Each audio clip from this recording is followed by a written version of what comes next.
Voice of ഗുരുവിൻ്റെ രണ്ടാമത്തെ എപ്പിസോഡിലേക്ക് എല്ലാവർക്കും സ്നേഹസ്വാഗതം.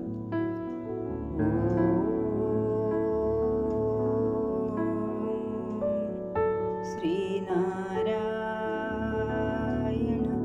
പരമഗുരവേ നമഃ.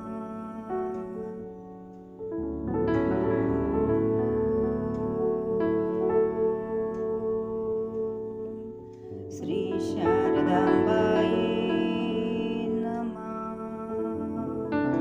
ആചാര്യപാദങ്ങളിൽ പ്രണാമം. ഞങ്ങളുടെ ആദ്യത്തെ എപ്പിസോഡ് കണ്ട് സപ്പോർട്ട് ചെയ്ത എല്ലാ സുഹൃത്തുക്കൾക്കും നന്ദി അറിയിക്കുന്നു. എല്ലാ ഞായറാഴ്ചയും ബുധനാഴ്ചയുമാണ് നമ്മൾ വീഡിയോ ഇടുന്നത്. എല്ലാവരും കാണുക, ലൈക്ക് ചെയ്യുക, ഷെയർ ചെയ്യുക. സബ്സ്ക്രൈബ് ചെയ്യാതെയാണ് ഇത് കാണുന്നതെങ്കിൽ ഒന്ന് സബ്സ്ക്രൈബ് ചെയ്യണേ. അടുത്തുള്ള ബെല്ലൈക്കൺ ക്ലിക്ക് ചെയ്ത് ഓൾ എന്ന ഓപ്ഷൻ കൂടി എനേബിൾ ചെയ്തിട്ടാൽ നമ്മളിടുന്ന എല്ലാ വീഡിയോസിൻ്റെയും നോട്ടിഫിക്കേഷൻ കിട്ടുന്നതായിരിക്കും. ആദ്യ എപ്പിസോഡ് കാണാത്തവർക്ക് വേണ്ടി അതിൻ്റെ ലിങ്ക് ഡിസ്ക്രിപ്ഷൻ ബോക്സിൽ കൊടുത്തിട്ടുണ്ട്. കാണാത്തവരൊക്കെ കാണുക, സപ്പോർട്ട് ചെയ്യുക. ഇനി ഇന്നത്തെ സത്ചിന്തകൾ എന്തൊക്കെയാണെന്ന് നോക്കാം. ടെൻഷനില്ലാത്ത ജീവിതത്തെക്കുറിച്ചാണ് ഇന്ന് ഗുരുസാഗരം സത്ചിന്തകളിൽ നമ്മൾ സംസാരിക്കുന്നത്. നിങ്ങൾക്കറിയാമോ, നമ്മുടെ മനസ്സ് ഒരു ചെമ്പുപാത്രം പോലെയാണെന്ന്? ദിവസവും വൃത്തിയാക്കി സൂക്ഷിച്ചില്ലെങ്കിൽ അതിൽ ക്ലാവ് പിടിക്കുമെന്ന്. അത് എങ്ങനെയെന്നാണോ? ദിവസവും ജീവിത വ്യവഹാരങ്ങളിൽപ്പെട്ട് ഉഴറി നടക്കുന്നവരാണ് നമ്മിൽ ഭൂരിഭാഗവും. നാം കാണുന്നതും കേൾക്കുന്നതും പറയുന്നതുമൊക്കെ എല്ലായ്പ്പോഴും നല്ല കാര്യങ്ങൾ ആകണമെന്നില്ല. അതൊക്കെ മനസ്സിടപെടുന്ന കാര്യങ്ങളാണ്. അപ്പോൾ മനസ്സിന് അവയുമായി സമ്പർക്കമുണ്ടായി തമോ ഗുണമെന്ന ക്ലാവ് പിടിക്കും. ചെമ്പുപാത്രം കഴുകുന്നത് പോലെ ദിവസവും മനസ്സും കഴുകണം. ചീത്ത വിചാരങ്ങളാൽ ക്ലാവ് പിടിച്ച മനസ്സിലേക്ക് നല്ല കാര്യങ്ങൾ നിറച്ചാൽ അത് പാൽ പിരിയുന്നത് പോലെ പിരിഞ്ഞ് ദുഷിക്കും. അതുകൊണ്ടാണ് ഇന്നത്തെ കാലത്ത് ഒരാൾ നല്ല ഉദ്ദേശത്തോടെ പറയുന്ന കാര്യം പോലും മറ്റൊരാൾ മോശമായി ധരിക്കുന്നത്. ഈ അവസ്ഥ മാറ്റിയെടുക്കാൻ മനസ്സു കഴുകിയേ തീരൂ. മനസ്സു കഴുകാൻ പറ്റിയ ഏറ്റവും നല്ല മാർഗം ലക്ഷണമൊത്ത പ്രാർത്ഥനയാണ്. ലക്ഷണമൊത്ത പ്രാർത്ഥനയ്ക്ക് 5 അംഗങ്ങളുണ്ട് എന്നറിയാമോ? ശരണാഗതി, സ്തുതി, ധ്യാനം, അർത്ഥന, ശാന്തി എന്നിവയാണ് അവ. ശരണാഗതി എന്നാൽ ദൈവത്തിൽ പൂർണ്ണ സമർപ്പണത്തോടെയുള്ള ശരണം പ്രാപിക്കലാണ്. ദൈവത്തിൻ്റെ മഹിമയെ സ്തുതിച്ചുകൊണ്ട് തൻ്റെ ഉള്ളിൽ ദൈവത്തോടും ഈ ലോകത്തോടും സ്നേഹവും നന്ദിയും ഉണർത്തുന്നതാണ് സ്തുതി. ധ്യാനം എന്നത് ശരീരബോധം മറന്ന് പരമാത്മസത്തയിൽ ലയിച്ചിരിക്കലാണ്. അർത്ഥന എന്നത് ദൈവത്തോട് ഈ ജഗത്തിനെ നിലനിർത്തുന്ന ധർമ്മവ്യവസ്ഥയിൽ തനിക്കും ശ്രുതിശുദ്ധമായ ഒരിടം ഉറപ്പാക്കാനുള്ള അഭ്യർത്ഥനയാണ്. ഇനി ശാന്തിപ്രകരണം എന്താണെന്ന് നോക്കാം. എല്ലാവരും ശാന്തരാകാതെ നമുക്കൊരാൾക്കു മാത്രമായി ശാന്തത അനുഭവിക്കാനാവില്ല.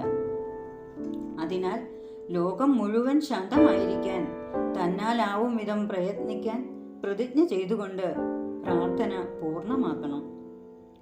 ഈ രീതി അനുഷ്ഠിച്ചാൽ ജീവിതം സമാധാനത്തോടെ മുന്നോട്ട് കൊണ്ടുപോകാൻ സാധിക്കും. ശാന്തി നിറയുന്നിടത്താണ് ഗുരുദേവൻ വസിക്കുന്നത്. ഗുരുവിന് ഏതു സമയവും വസിക്കാൻ തക്കവണ്ണം നമ്മുടെ അന്തരംഗം വൃത്തിയാക്കിയിടണം. അങ്ങനെ ചെയ്യുന്നവർക്ക് എല്ലായ്പ്പോഴും ഗുരുവിൻ്റെ അനുഗ്രഹം ലഭിച്ചുകൊണ്ടേയിരിക്കും. അപ്പോൾ ഉന്നത വിജയം നേടാനുള്ള ആത്മബലം കിട്ടും.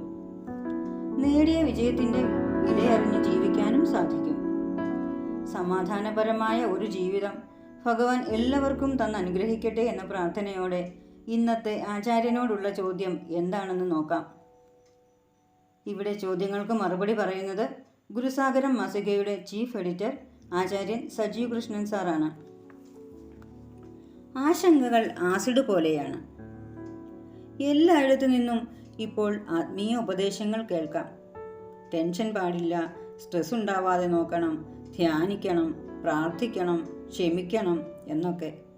പക്ഷേ ഇന്നത്തെ കാലത്ത് ഇതൊന്നുമില്ലാത്ത ജീവിതം സാധിക്കുമോ? വെറുതെ ഉപദേശിച്ചിട്ട് കാര്യമുണ്ടോ? ഇനി ഉത്തരം നോക്കാം. ചില കാര്യങ്ങൾ കാണുമ്പോഴും കേൾക്കുമ്പോഴും നമുക്ക് തോന്നും, ഓ ഇതൊക്കെ എന്തിന്, ഇതൊന്നും കൊണ്ട് ഒരു കാര്യവുമില്ല എന്ന്. പക്ഷേ ഈ വിശാലമായ ലോകത്ത് നമ്മൾ മാത്രമല്ല ജീവിക്കുന്നത്. ഇവിടെ എന്തിനും ആവശ്യക്കാരുണ്ട്. നിങ്ങളുടെ ഉച്ഛിഷ്ടം മറ്റൊരു ജീവിയുടെ ഭക്ഷണമായിരിക്കാം. അതുപോലെ നിങ്ങൾക്ക് വേണ്ടെന്ന് തോന്നുന്നതിനൊക്കെ ആവശ്യക്കാരും ഉണ്ടാകും. നമുക്ക് വേണ്ടതു മാത്രം എടുത്ത് മറ്റൊന്നിലും ഇടപെട്ട് വഷളാക്കാതെ നടക്കാനെങ്കിലും നാം ശ്രദ്ധിക്കണം. ഒരു നല്ല വാക്ക് കേൾക്കേണ്ട സമയത്ത് കേട്ടിരുന്നെങ്കിൽ ജീവിതത്തിൽ തുടരാൻ സാധിക്കുമായിരുന്ന പലരും ഇപ്പോൾ നമുക്കൊപ്പം ഇല്ലെന്ന യാഥാർത്ഥ്യം ആദ്യം നാം അറിയണം. നന്ദി പറയേണ്ടിടത്ത് വാക്കുകൊണ്ട് നന്ദി പറയണം. നല്ലത് പറയേണ്ടതിനെയൊക്കെ നല്ലതെന്ന് പറയണം. അതൊക്കെ കേൾക്കാൻ ആവശ്യമുള്ളവരാണ് നമുക്ക് ചുറ്റിനുമുള്ളത്. എന്തിനാണ് ഇതൊക്കെ എന്ന് തോന്നുന്നത് പരിഹരിക്കാനാവാത്ത ഒരു മടുപ്പ് ബാധിക്കുന്നതിൻ്റെ ലക്ഷണമാണ്. കിട്ടേണ്ടതൊന്നും സമയത്ത് കിട്ടാൻ സാധിക്കാത്തതിൻ്റെ ആന്തരഫലമാണ് ഈ മടുപ്പ്. കിട്ടാൻ കൊതിച്ചിട്ടും കിട്ടാതെ പോയതിനെക്കുറിച്ചാണ് അതിലൊക്കെ എന്ത് കാര്യമെന്ന് നാം പിന്നീട് ചിന്തിക്കുന്നത്. എല്ലാറ്റിനും അതിൻ്റേതായ കാര്യമുണ്ട്. ആശങ്കകൾ ആസിഡ് പോലെയാണ്. അത് ഇരിക്കുന്ന പാത്രത്തിനെയും പകരുന്ന പാത്രത്തിനെയും ഒരേപോലെ പൊള്ളിക്കും. സാന്ത്വന വചനങ്ങൾ കേൾക്കുമ്പോൾ ഇതൊക്കെ എന്തിനാണ് എന്ന് ചോദിക്കുന്നതും ആശങ്കയുടെ സ്വഭാവമാണ്. ഇതൊന്നും കൊണ്ട് എൻ്റെ പ്രശ്നങ്ങൾ തീരില്ല, പിന്നെ എന്തിനാ ഞാൻ ഇതൊക്കെ കേൾക്കണം എന്ന ആശങ്കയാണ് അതിനു പിന്നിൽ. മോശം കാര്യം സംഭവിക്കുമോ എന്ന ആകാംക്ഷയാണ് ആശങ്കയായി മാറുന്നത്. അത് മോശം കാര്യത്തെ സ്വയം ക്ഷണിച്ചു വരുത്തുകയും ചെയ്യും. അങ്ങനെ നിരവധി തവണ സംഭവിക്കുമ്പോൾ മോശം കാര്യം വരും എന്നത് ഒരു അനിവാര്യമായ യാഥാർത്ഥ്യമാണെന്ന് തോന്നിത്തുടങ്ങും. അപ്പോഴാണ് നല്ല വാക്കുകളും ഉപദേശങ്ങളും ഒന്നും കൊണ്ട് ഒരു കാര്യവുമില്ലെന്ന് തോന്നുന്നത്. ആശങ്കയുടെ തുടക്കത്തിലെ ഈ സാന്ത്വനങ്ങൾ നൽകാനും സമാധാനിപ്പിക്കാനും ആരെങ്കിലും ഉണ്ടായിരുന്നെങ്കിൽ എല്ലാറ്റിലും പ്രതീക്ഷ നഷ്ടപ്പെടുന്ന അവസ്ഥ വരില്ലായിരുന്നു.